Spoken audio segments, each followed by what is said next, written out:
Hello. How's everybody doing today or this evening, depending when you're watching and where you're watching from?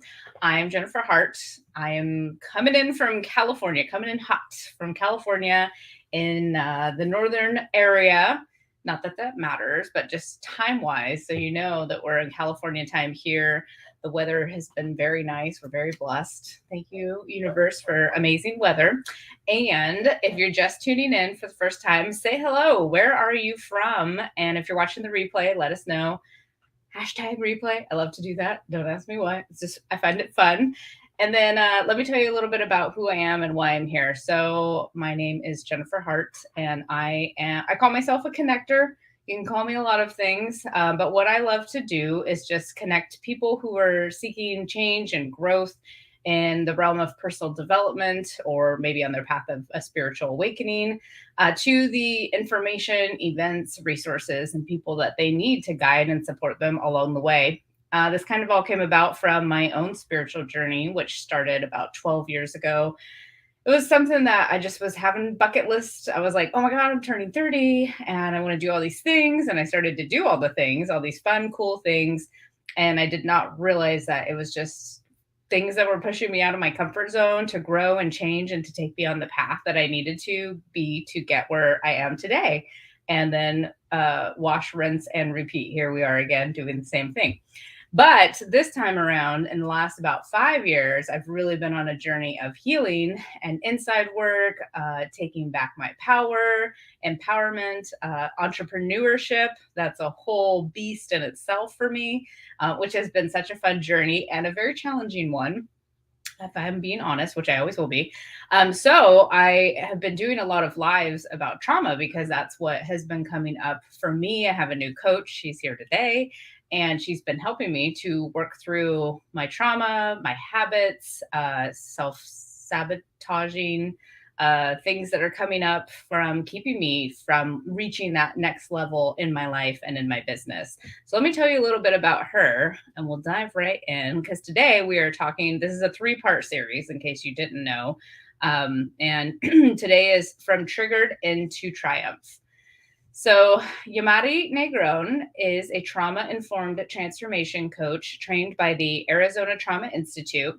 She's a certified energy healing practitioner and a Canfield Success Principles trainer. Inspired by her own healing journey, I see that there's this correlation with most people. Yamarie combines her experience as an empowerment coach and intuitive healer to help individuals spot the signs of hidden emotional trauma, me, so that they can transcend their struggles and live more empowered lives. Super excited to have her again here today. Hello, hello. Hello, I'm happy to be here. I know. And then the universe is like, let me throw some tech issues at you. Yeah, but I was determined. I got on 2 minutes late, but I got on. Yeah, that's all right. Nobody really knows, I'm sure, like, oh, they're late right now, because most people end up watching the replay. So then it doesn't even matter anyways. And we're still in a retrograde, so this is to be expected, right?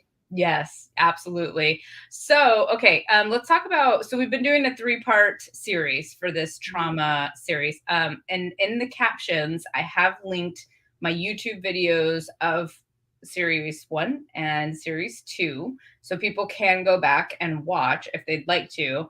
I highly recommend it because we talk about a lot of, it's just a really big subject. Like we could do like seriously 10 more videos on it. And actually we are going to do a bonus session about trauma in the body specifically. And we're inviting a new counterpart who is, that's kind of her specialty, to talk about how trauma gets stored in the body and what it looks and feels like. What do you have to add to that? For our bonus session, what are we going to be talking about, like, even more? Not only what it looks and feels like, but I think it's more, I mean, I can't speak for Christina, but I think it's more so that people understand how their emotions can become trapped in their body, and then how then that creates more dysfunction down the road, manifesting as, I'm saying it intentionally this way, dis-ease. So not just dis-ease, disease in the mind, like things like cognitive distortions, which we've talked about already in the series, but also physical disease. If you look at a lot of the things like cancer, autoimmune diseases, things like that, they're all stress related, and they all tie back to trauma and chronic stress. So I believe that Christina is going to be talking more about that and what people can do to prevent activating any dormant genes that can create disease and transcend some of that stuff. Yeah, I love it. So that's going to happen. Hold on, I wrote it down. Thursday, June 16th at 5 p.m. Pacific time. That's California time, if that's easier for people. And it will be recorded. So if you're not available to watch it live, they're always available for replay. And then I just want to mention the series one that we did was Emotional Trauma 101, kind of diving into what people think trauma is versus what it really is.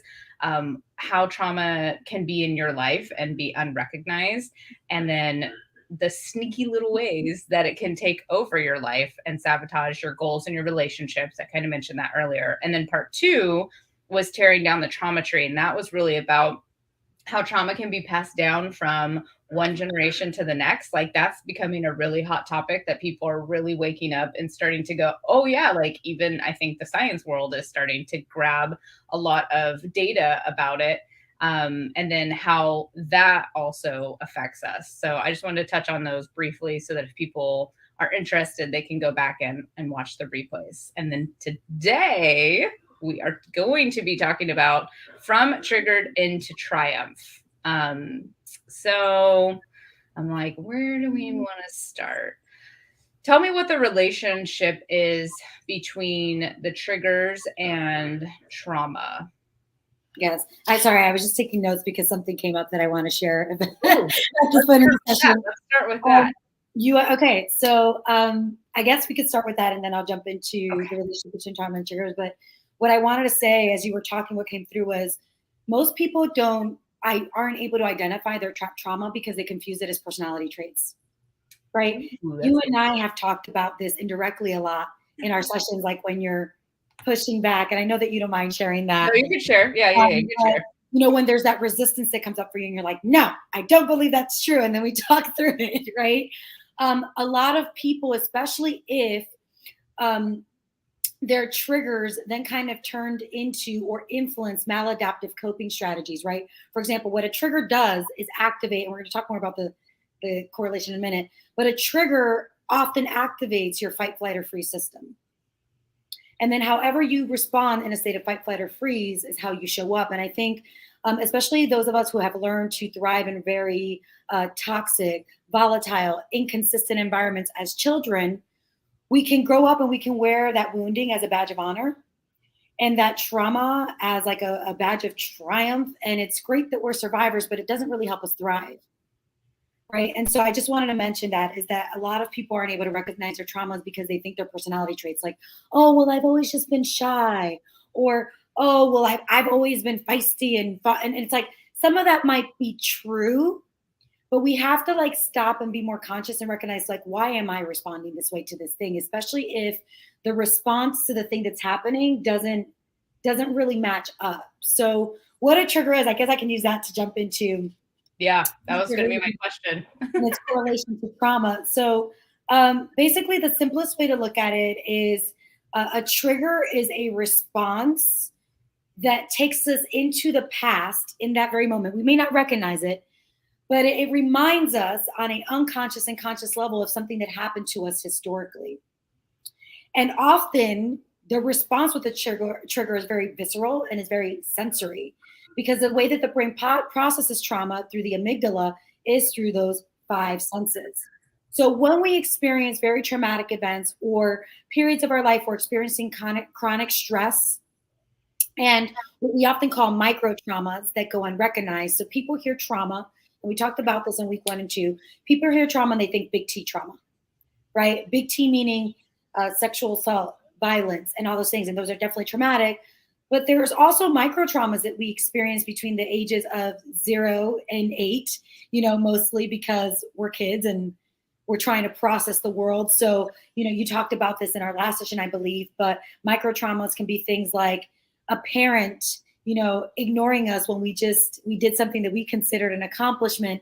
And then that teaching us that it is not safe for us to show up in this world, that, that we don't really matter, things like that. And if that gets reinforced over time. That creates in itself a deep wound, either an abandonment wound, a neglect wound, things like that. So triggers remind us of those past events that created that deep wound. And because they're multisensory, it can be sparked through any of the five senses without us consciously remembering the event. So just because we don't remember the trauma or the event that created the wounding doesn't mean it didn't happen. And Mhm. so we can smell something and it can create this response in us that causes fear, anxiety, um, stress, right? Activates that fight, flight, or freeze. We can see something and it can create that. Oftentimes, like when people say, I have a type, right? Or that's not my type. It often is correlated to someone earlier on in their life that maybe reminds them of this individual that is creating either a false or true sense of safety, right? Or creating fear in them because someone they knew in their past that created that wounding reminds them of them. So hopefully that explains it. And I guess another way to describe that is think of the way your brain works is we have semantic memory and somatic memory. And semantic memory is the stuff that we can't remember. It's the facts, right? It's all the logical, practical stuff. But the somatic memory, which is often where the trauma is stored, is all body, it's all sensory. So it's in your neurobiology, it's in your nervous system, and it's in your physiology, which is what Christina is going to talk more about next week. It's in your fascia tissue, it's in your muscles. And that's where a lot of the trauma is stored, and which is why we oftentimes can't recognize it because it's in that 95% of your brain that's unconscious and subconscious, not in the 5% that's conscious and can recognize it and connect the dots. Oh, and that's so important. I want to add for triggered. Okay, so this is how I could describe it. Taking you're very scientific and I'm very example based. So like when I see triggers happening, so what I've learned is that triggers is an unhealed wound of something that happened in the past. And when it gets pressed, it's like it like comes Mhm. back to life. Okay. And then when I see people get triggered, it's like a whole new person just shows up out of the blue. Like it's almost like they glaze over. Like what I have noticed is like it's almost like their eyes glaze over and there's no like pulling them out of it because it's like that autopilot, like you were saying, fight, flight, or freeze, since it's triggered from whatever the original experience is. And most people don't realize it. Like when I get triggered, I'm very aware, but even then, sometimes I don't realize it until after the fact. And I calm down and it passes and I go, oh shit, I was triggered. Like, look how I reacted to that. And I had no control over it, you know. What's crazy is that Mhm. I didn't. But what I like to do is I like to go look at my triggers and they tell me a story and they say, here's where you should be curious. Here's where you should do some exploration, some investigation, have a little discovery. I always like talk about it like it's like a little map, you know, and it's like you got your treasure box. And when you find the trigger, it's like your treasure because once you know what it is, you can work on healing it. I believe you can release them and let them go. I've felt that personally in my life, like where I see that I'm not bothered by them anymore. And I see it happen so often. Questions can trigger people, and a question is really just a question, right? So if I ask you something and you get offended by it, you might have a trigger, right? And I just asked you a question that was like a yes or no, but we put so much meaning on everything and words and experiences, and it's all that past baggage that we're carrying around with us. So I just wanted to add that in. Yeah, no, I love that. So I just want to like make some tweaks to that and simplify it a little bit now that you said that. So it's not that the trigger is the wound, is the trigger. So how I like to describe it to people that work with me is think of it as there was a gas leak. The trauma is part of the wound, or the Yes. wounding. It's wounding and the trauma. So the wounding and the trauma is the gas leak, and then the trigger is a match. And what happens when we light the match? There's an explosion because you can't smell gas, you can't see it either. So that's how you want to think of triggers: is the trigger is a match. The trauma and the wounding was the gas leak that kind of lit it. So to simplify the definition, I wrote down while you were speaking, a trigger is a reminder of a past event that causes a person to feel an overwhelming response. right? Overwhelming. So you said like, from your experience, it's people, their eyes glaze, they take over. Well, yeah, that's one reaction to it. But some people shut down. That's more of a fight reaction. Some people shut down, they go numb. Yeah, oh yeah, I do both. Yeah, other people completely run away, and nobody has one or more. What I've noticed is people do have default ones that they like to lean on. So like I know me naturally, my natural responses to triggers is I want to fight. But actually what I teach people and what I've been supporting you with is I teach people how to identify, which we're actually going to teach today in here, but a framework for that at least, so they can start the process. But I teach people how to start pausing, right? The art of pause, taking the art of pause to recognize the triggers and identify why the trigger might be coming up for them and how to respond to it. I love what you said about the trigger being like a treasure box. I actually want to I need to write that down. The trigger is a treasure box. That's brilliant, because that actually brings us into the next part of what you want to talk about today, which is how triggers are the secret ingredient, or a very important part of taking back your power. So exactly what you said is, not that I love being triggered, but I always look at triggers as an opportunity, right? And part of what we teach you guys, that work with me is how to use trigger, like looking at triggers through the lens of like the trigger is just data, it's just information. And whenever I feel triggered, or it's an invitation for me to go, okay, what am I feeling right now? Why am I feeling this? What am I thinking? And those thoughts and those feelings that are associated with the trigger are often the breadcrumbs that tell me what's the belief system that's the root cause of this issue right now. You can go a step further for sure and identify the trauma as well. So like, when is the first time I recall experiencing this, feeling this? That said, going back to what I said earlier, when we were talking about the definition of triggers, we've got to remember that a lot of that trauma is stored in your somatic memory.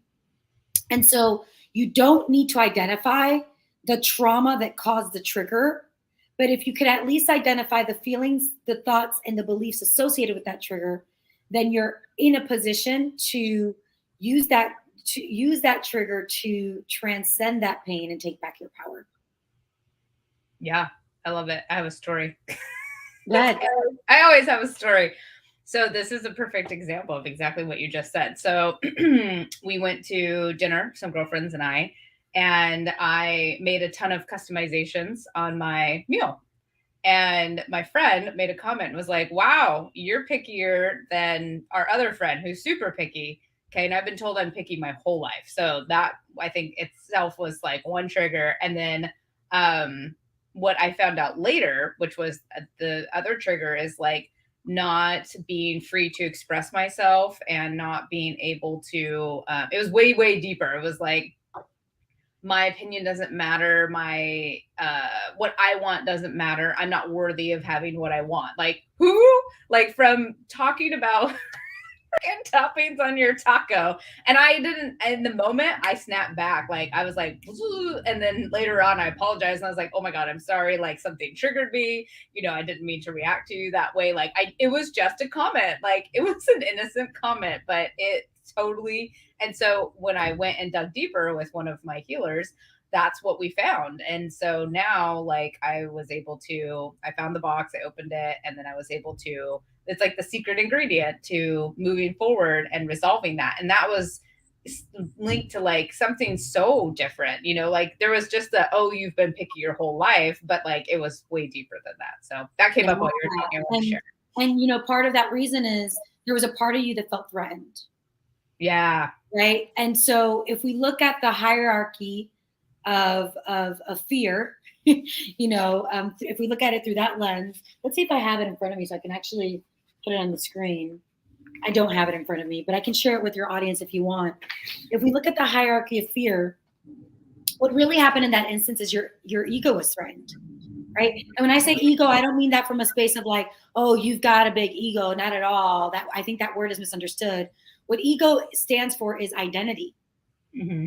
The identity that we've created for ourselves through our past experience, through the lens of our past experiences. So yes, it's definitely tied to a wound, but also it threatened who you think you are as a person, which is why you responded that way. So whenever we're triggered, it's because we do feel like something is being threatened, either our sense of self, a certain need, like there's a threat to being able to receive a need that's not being met. There's a threat to who we think we are, who we feel that we are. Bottom line, that's why the fight, flight, or freeze kicks in. We just feel threatened, period. Whether it's a loss of self or literally like losing something that on an unconscious and maybe primal level is equivalent to death. Yeah. Well, it's like my needs, wants, and desires don't matter. Like, it's not okay for me to 86 this, sub this restaurant talk. Like, I don't want tomatoes, but I want extra cilantro and onions instead. Like, this is exactly what like my order was. And it's like, why is that not okay for me to have? And then it was like the blinders, the gloss over the eyes. Yes. And one of the primal fears, right? The reason why I said on a primal level it triggers death, I know that might have sounded grandiose, but it's because one of the primal fears, well, we have ego death as a primal fear, but we also have the loss of autonomy, like the loss of our independence as a primal fear.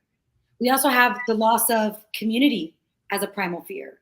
And when I say primal, I mean like if we think about who we were before we developed language as mammals and as a species, if we lost those things, we were more likely to die, right? We needed community. We needed the ability to have some sense of control over our environments, right? The ego death is just like, if you think about ego death as one of the most basic forms of feeling that sense of death is, man, if I'm not this person, what does that mean in regards to my community? How are the people around me going to receive me? Are they going to reject me? Am I going to lose my tribe, right? So that's what's also important to understand when I say primal level is like a lot of the stuff that triggers us. It's kind of like our primal brain, right? Processing it as a lion, tiger, or bear, right? Oh, yeah. It's really just a friend making a comment about us being picky. Right. I know. It's hilarious, but I want to give that example because it was something so, I don't want to call it stupid because I don't want to take away from like, I truly experienced that to be very hurtful, painful, whatever it was, and that's the thing. But I am also aware enough that I could immediately after step back and go, whoa, I was triggered there. I'm sorry. And that is something I will go look at. And I did. And it was my map. It was my little map for my treasure box. Right. Yes. And I love that. It's remembering that triggers are a part of, so I look at the cycle of healing as a cycle, and I call it cycle intentionally because it's not linear and we're constantly going through it. But in order to close out cycles, we have to go through a process of awareness, acceptance, and alignment, sometimes repeatedly for the same wound, to resolve the same trauma, right? And so the trigger is part of the awareness. It's a clue. The trigger is a clue that there's some part of you that does not feel safe. That's why I said primal earlier. And I talked about threatened, even though it all sounded grandiose, right? The trigger is a clue that a part of us feels threatened. A part of us doesn't feel safe. And if we can just accept triggers for that, not looking at it as, oh, I'm broken, oh, I'm dysfunctional. And if you look at trauma as a dirty word, oh, there's something wrong with me. It's no, this trigger is trying to show me what part of me doesn't feel safe so that I can then discern what it is that I have to do to create a sense of safety for myself. And then I want to, so what just came up for me was also, come back. Okay, hold on. It was what I have known to be true, and I believe this, my belief, is that when the triggers start coming and it gets louder and louder and louder, it's because it really wants to be heard and seen and looked at and nourished and healed. So I wanted to add that in. So like when you see that you're getting triggered by the same thing, it's going to get bigger and bigger, like less action needed to trigger it. That's because it's something that's ready to be looked at and is it's coming to the surface for a reason. Yes. And, I think that's why for the bonus session, Christina, is so essential to talk about the body, because what I often explain to people is the body, any physical manifestation of that is the body's last resort. So you're right. It does get louder. But one of the ways that it also gets louder is in your physiology, because some people are really good at suppressing. Yeah. And if they've learned how to thrive in toxic environments, they may not even be aware, right? They think they're totally fine. They think they're okay, but it's manifesting as a lot of things breaking down in their physiology. And that's where Christina's more of an expert and she can talk about how the trauma is stored and the dysfunction it causes physically. But yes, it will get louder either from an emotional standpoint or louder from a mental standpoint, right? Cognitive, getting stuck in those cognitive distortions, those loops where you're overthinking, overanalyzing, can't shut your brain down, can't shut it off. Emotionally, it can manifest as the louder might look like depression. It might look like anxiety disorders, right? It can look like bipolar disorder, just extreme highs and lows. But then there's also that physical aspect that Christina's going to be talking more to in week 4. All right, I got it. I got it scrolling across the bottom, doing some tech in the background here. Awesome. Yes, and it'll be recorded. So if anybody can't join us live, I know 5 p.m., depending where you are, might not be a good time. Catch the replay. Okay, so let's talk about, is there anything else? I feel like there's more about how the triggers are the secret ingredient in the formula for taking back your power. Yes, absolutely. So the way I see that is we're going to use a formula that I picked up in my training as a success principles coach, and that's E plus R equals O. Right? I'm 10. I'm like, I heard sex.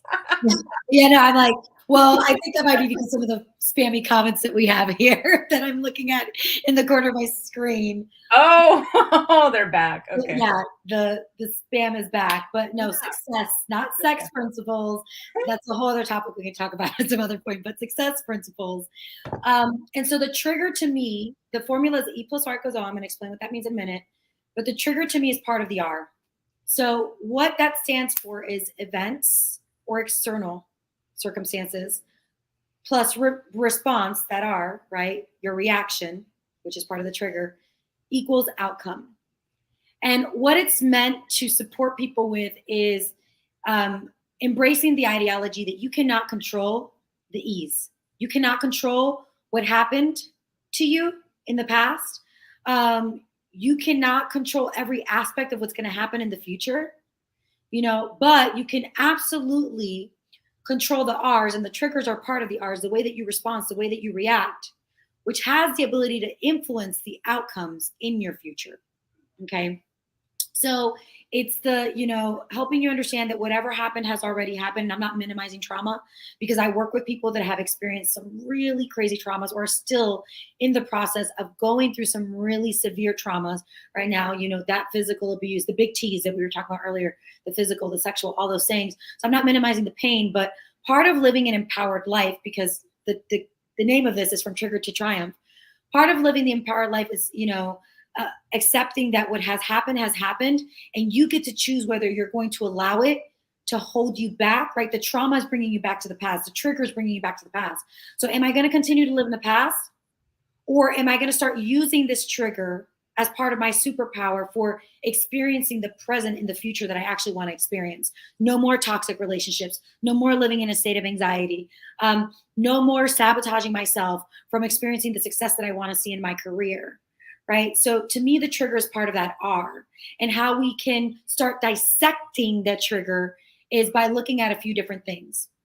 Is what am I feeling right now? And if you struggle with knowing what, like I do work with a lot of individuals that have suppressed their feelings so much that they don't know how they feel.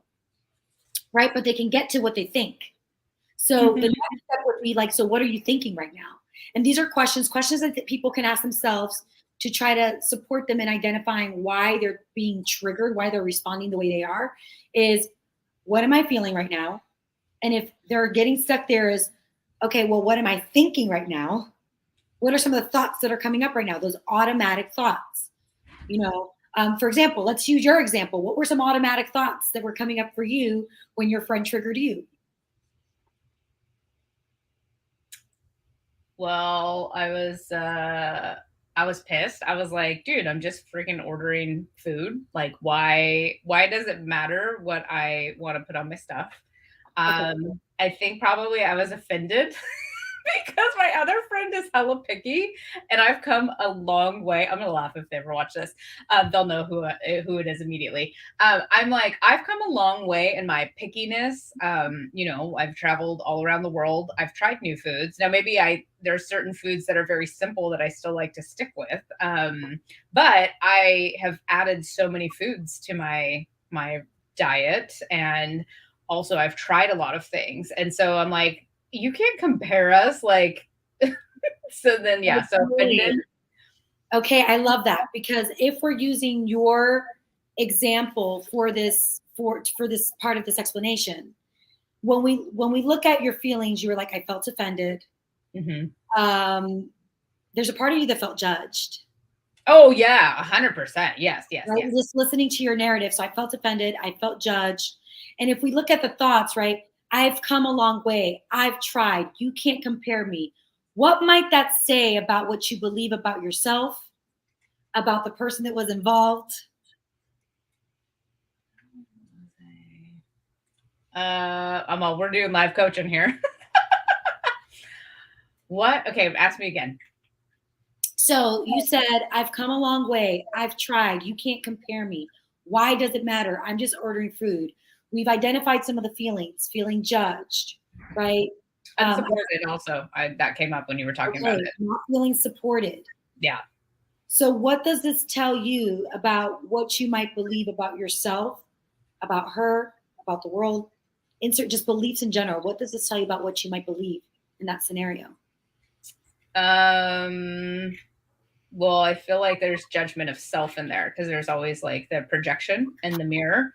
And so a lot of times what's coming out of our mouth about someone else, or thoughts, feelings, whatever, is showing us how we truly feel about ourselves. And also, when you're talking about someone else, it's oftentimes things, not always, but a lot of times things that you see within yourself too. And you don't know it, maybe. That's why I'm always cautious before I say things about people, because I'm like, whoa, I must think this way about myself. Let me explore that first, you know?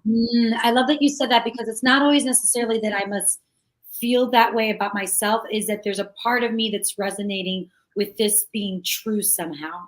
Yeah. Yeah. And not necessarily that it's true, but there's a part of me that believes is true. When we talk about triggers, right, multisensory, you said basically it boiled down to the belief is that she's judging me. Yes. You said I'm being judged. She's judging me. That's the belief. When we look at I come a long way, I've tried. What is she indirectly, if you believe she's judging you, what is she indirectly saying about you, if those are the words, the thoughts that are coming up? Maybe that I failed, like that I have failed, or I may fail your. I don't know what failure. Yes, yes. Failure.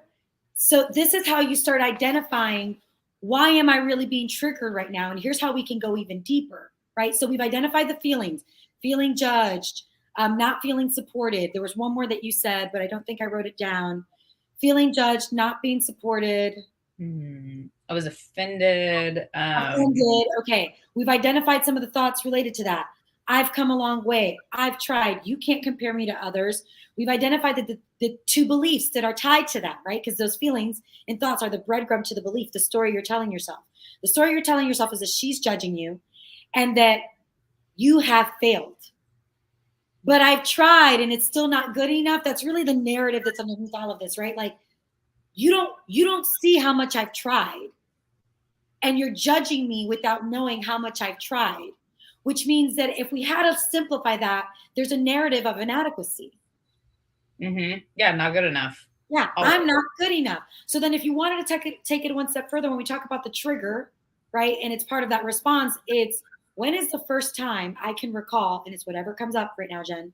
Oh, you want me to know? Because we want them to be able to do this on their own. When is the first time you recall feeling like you were not good enough? You're not gonna like the answer. It's related to past life, where it started as past lives.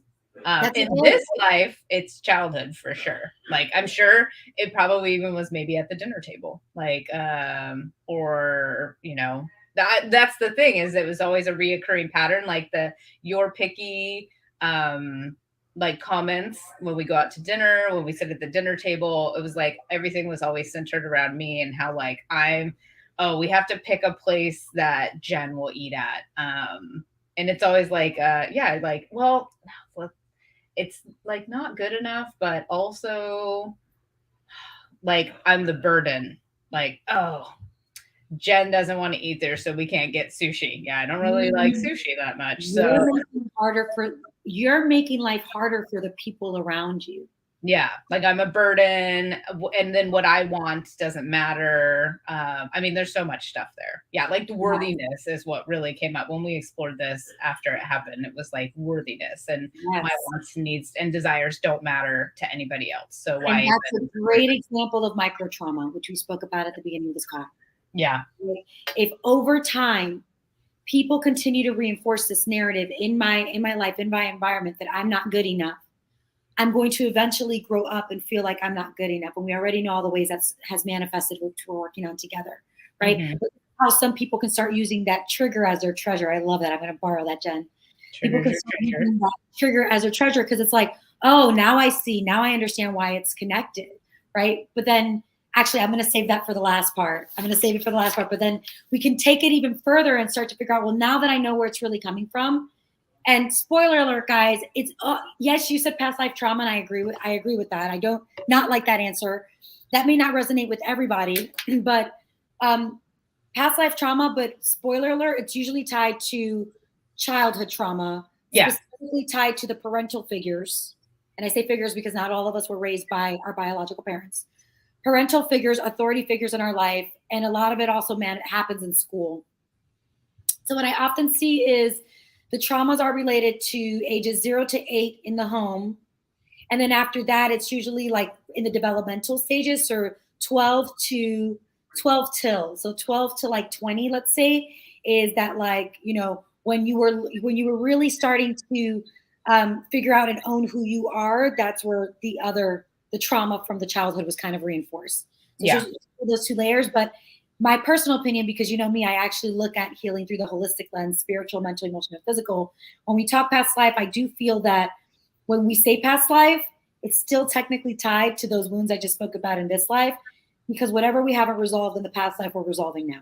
Absolutely, yes. And so that's why it's like, oh, it goes back. But with exactly what you just said, like, although I know because I've done a lot of work and I might be a little bit more skilled than people who are just starting out, is that when you asked me, that was the first thing. It was past life related. And so if you do not, it's like a cycle. So these things will continue to happen in the lives. It's just like zooming out bigger picture. So we will continually get the same traumas and lessons here until we resolve them. And it's the same with the past lives. Like you'll get them and then they'll show up in this life to be resolved also.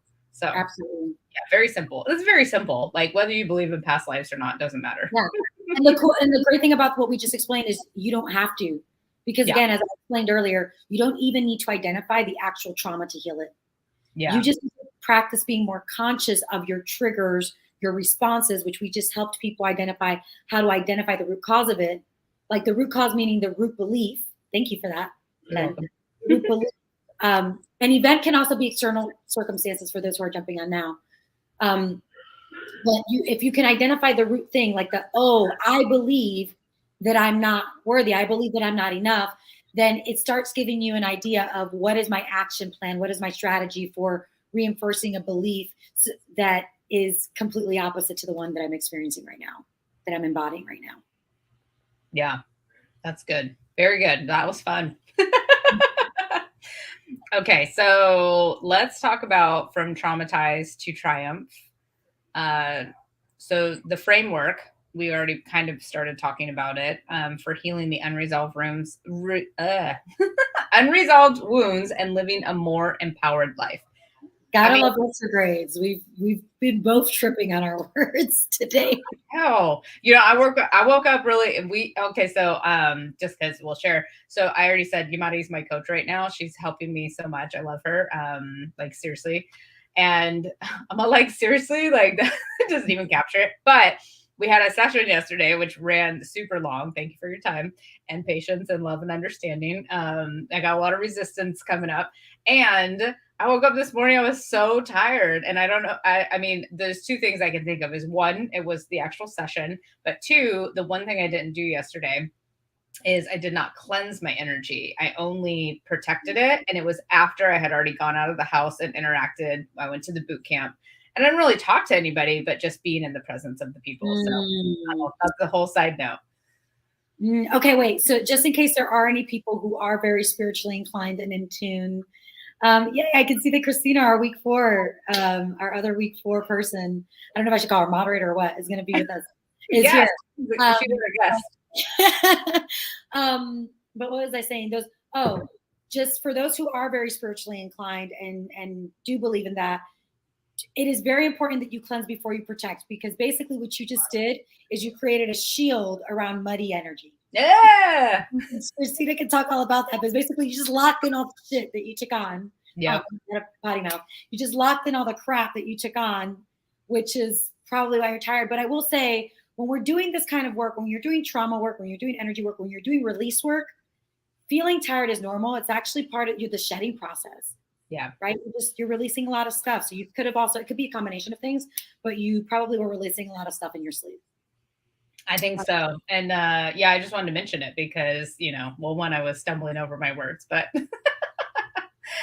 it's like, I like sharing my life real time and what's happening and why we're here. We're here because this is the work that I'm doing. And that's what I'm here on earth to do, is to do the work. And then I go and share it. And that's why I became a connector, because I've done so many things and I've tried so many things. I've healed a lot of stuff. I'm still healing.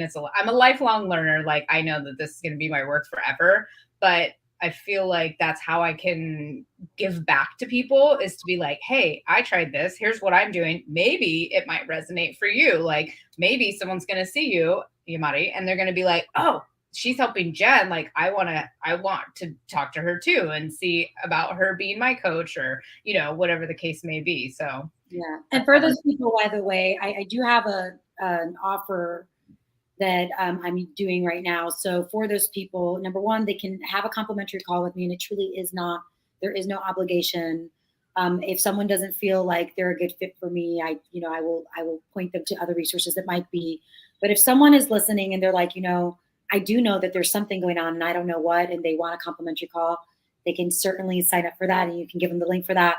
But additionally, for the month of June, my 3-month package is usually $5K. I'm offering it to those who are interested in signing up for $3,500, and there are payment plan options. So just wanted to throw that out there since you mentioned it. Yeah. But bringing us back on track, because we're almost at time here. So bringing us back on track. The solution to all of this, I love that you said I'm a lifelong learner. I'm a lifelong healer, essentially, or I'm lifelong healing myself. Reality is, we can just swap the word heal. If it's triggering for anybody, swap it for growth. Like, I look at it as a process of, we are literally here to constantly evolve, shed, and grow. We're healing till the day we die. And I don't see that as a negative thing. I see that more as like, we're constantly shedding layers of ourselves to reveal even better and better layers of ourselves, right? Like, we're constantly going through that cycle of caterpillar to butterfly, or the snake that sheds its skin, right? And the framework that I use for a living that has supported me in that, and that's part of what I've started teaching you, is SLAY. The acronym is SLAY.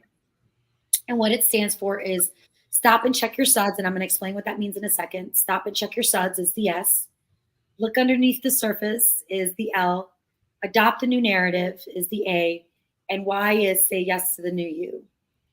And that's the high level framework. And obviously there's tools for that. And I go deeper into what the different tools are for that in the programs when someone signs up for me. But I am going to give you guys some tools, high level tools today. Some of them, as Jen mentioned, we started already talking about. So for the S, one of the main tools I like to use is for stop and check your SUDS. SUDS stands for subjective units of distress. And it's a very simple scale. And what that looks like is you rate yourself at a 1 if you're feeling calm, cool, and collected, right? I'm calm as a cucumber, totally fine. I'm not feeling anxious. I'm not feeling triggered. I'm not feeling high stress. 5 is feeling those things, but it's manageable. And 10 is dysregulated as fuck, right? Very simple scale. Like 10 is what you were talking about earlier, Jen. Like, I completely lost it. I responded before I could even filter through my brain, right? And the reason why S stands for stop and check your SUDS is whenever we're feeling highly triggered, whenever we're feeling like we're at an 8 or a 10, the best solution is time and space. We don't try to have the conversations. We breathe through it. Something that you can do is breathe through it. We breathe through it. We walk away. We go for a run. We don't try. And if we need to say anything, because I know that there's actual scenarios, environments where you're like, well, I can't just run out of the board meeting, but you can breathe. You can breathe if you're triggered in a board meeting. You can, what I usually tell people is if you're going to have any communication at that point, just communicate what you need. So I need time to think about that. I need space. Or communicate if it's in relationships, you can start using some of this language in your relationships. I'm feeling triggered right now. I need a moment, right? If you're going to communicate anything at an 8 or a 10, you're just communicating the responses that you're experiencing without placing blame on the other individual. Okay. The L is, now that I've stopped, I've given myself space to regulate, because that's what that S is for, is reminding you that, like, before you start trying to problem solve, you need to take time and check your emotions, check your feelings, because anything we do in a state of dysregulation, in a state of high stress, is not going to bear fruitful results. Okay. Because I don't know about you guys, but I am a feisty, sassy Latina. Right. And I know that me at an 8 or a 10, no good. You don't want Yamarie from the block to come out, right? It's no good. As much as I've been doing this work also for over 10 years, actively on myself and supporting others, I am human just like you. And there are people in my lives who have the nuclear codes to Yamarie, right? So in those moments, I do my best to space and time. Right? Wait a minute. I just love that you said nuclear codes. That's hilarious. I mean, but it's true. I'm like, for the most part, I can check my emotions. I'm grounded. Even if the sass comes out, like, I can check myself. So if I get to an 8 or a 10, I usually tell people, like, you earned it. you have the nuclear codes. But that said, part of the process is to make sure that we're not experiencing most days out of 8 or a 10 is stopping, removing yourself from situations, really looking underneath the surface. And how you can do that is what we talked about earlier. What are the feelings? What are the thoughts? And what are the belief systems that are fueling this narrative? Because, fun fact, and I think we talked about this before, you cannot feel a feeling without a thought attached to it. The challenge that most people have is that they're living unconsciously. Mm-hmm. Most people are just reactive and respond.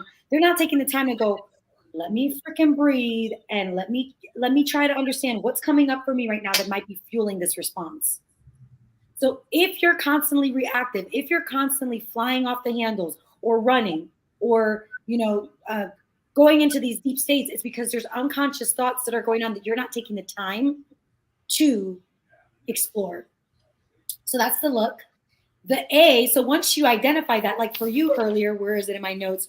We said it's, I'm being judged. I failed. I'm a failure. So once we identify the narrative, the next part of it is adopting a new one. And I'm not a fan of toxic positive thinking, guys. So when I say adopt a new narrative, it's not enough for Jen to go back and go, I'm not a failure. I am enough. Like, your nervous system doesn't believe that shit, right? Even if you can consciously, sometimes we think we believe it, but how you're responding is a clue that you don't. If you're responding in any way that is not in unison with what you're thinking, there's an unconscious part of you that doesn't believe that you're enough, right? And that does believe that you should be judged in this moment, right? Oh, they've seen me for who I really am, flawed, right? So what I often advise for this part of the equation, the framework for living, is the adopt a new narrative is about adopting a narrative that is challenging but can feel true to you. So if the narrative is I'm being judged, then a simple way of adopting a new narrative is getting the data you need. Like, especially if it's your friend, you can say, hey, like, I kind of feel judged right now. Like, I've been working hard on that. It's just having the conversation, which can help you adopt a new narrative, for sure, in a situation like that, if you feel safe enough to have the conversation. But you can also do it internally by debunking and questioning that belief that's coming up. Like, is that really true? Is it really true that I'm a failure? What comes up for you when you ask yourself that question, Jen? No.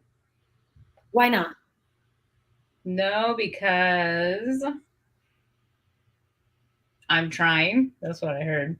No, because I'm trying. And like, I mean, I don't think that there's really failure. Like that's the story we tell ourselves. But the true thing is that you're trying something new. It's feedback. Yeah, mostly that you're trying something new. But failure is usually feedback of moving forward or exploring data, like you said. Okay, so now check into your body. Based on what you said, for the sake of time, I'm going to simplify the new narrative. So check into your body and check in on how this feels, this narrative feels. I'm doing the best that I can with the tools that I have. What I heard was, F yeah, I am like this. F yeah, I am. Okay, so that felt really true to you. Yeah. Okay, awesome. So we can stick with that one, and that would be the new narrative that you adopt, and then you want to use that narrative for the why. Say yes to the new you. So the next action you take is in alignment with that narrative, right? So I'm doing the best that I can with the tools that I have. So you can actually literally say that to a person, right? Because anybody who's a safe space isn't going to respond negatively to us, to that. Yeah. So like, hey friends, I'm doing the best that I can with the tools that I have, right? And then giving them an opportunity to like explain, because you know that can help debunk that narrative. And we got to remember that part of the cycle of healing the trauma is through our actions. That's the most crucial part. Through our actions, reinforcing a new narrative. So if you don't, like, a lot of people get really good at the awareness piece, right? Which is what S and the L in Slay are for. They even get really good at the acceptance piece, which is what the adopt the new narrative is for. But why most people get stuck on their journey is the why.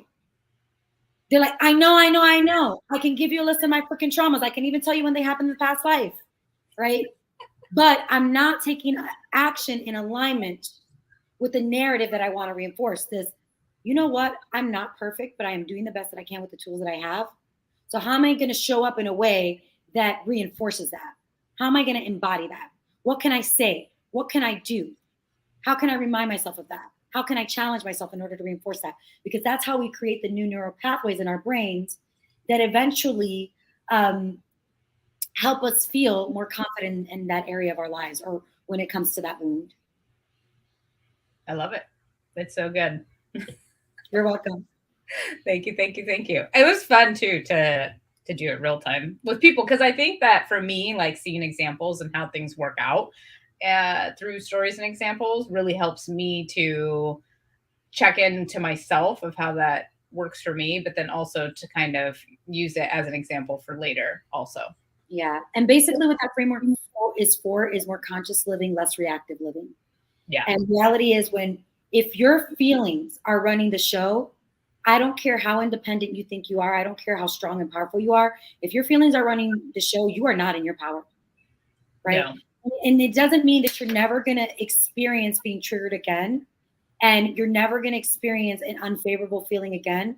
But it's about using that, as we stated earlier, as information to help you do better next time, to help you learn from it, to help you grow so that you can be in your power more and feel less disempowered in your daily life. Yeah, I love it. All right. Well, that was like perfect timing.